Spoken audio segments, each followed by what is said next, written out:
ব্যাপার, মিষ্টির ভেতরে ফাঁপা কেন? আমাদের মিষ্টিগুলোও তো ফাঁপা। তার মানে দোকানদার আমাদের ঠকাচ্ছে। আপনি ভেজাল মিষ্টি বিক্রি করছেন কেন? পিচ্চি একটা ছেলের বড় বড় কথা, যা এখান থেকে। কি করা যায় কিছুই বুঝতে পারছি না। টমি, কি হয়েছে সোনা? মুখটা এত ভার কেন?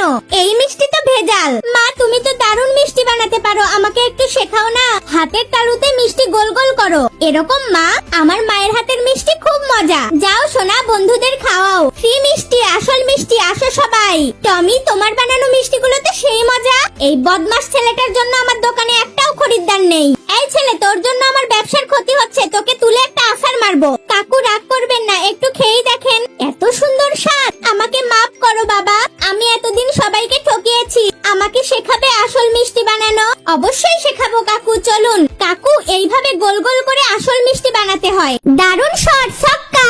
এই তো আমি ক্যাচ ধরেছি। আমরা এখন কোথায় খেলবো? বড় ভাইয়ারা আমাদের মাঠ দখল করে ফেলেছে। মনে হচ্ছে কেউ কান্না করছে, চলো দেখি। তোমরা কাঁদছো কেন?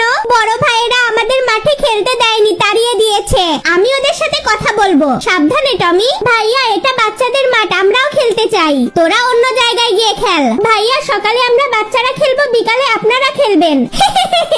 যা যা, বাচ্চাগুলো এখানে আসবি না। এটা এখন আমাদের মাঠ, ভাগ এখান থেকে। কি হলো টমি? ওরা রাজি হলো না। এখন কি হবে? আমরা কি আর কোনোদিনই খেলতে পারবো না? আমার একটা আইডিয়া আছে, সবাই আমার সাথে আসো। আরে, বাচ্চাগুলো আবার এসেছে। কি চাস তোরা? সবাই বসো, আমরা এখান থেকে উঠবো না। যা বলছি, আমরা এখন ক্রিকেট খেলবো, কিন্তু আমাদের দাবি মানতে হবে, নইলে আমরা এখান থেকে উঠবো না।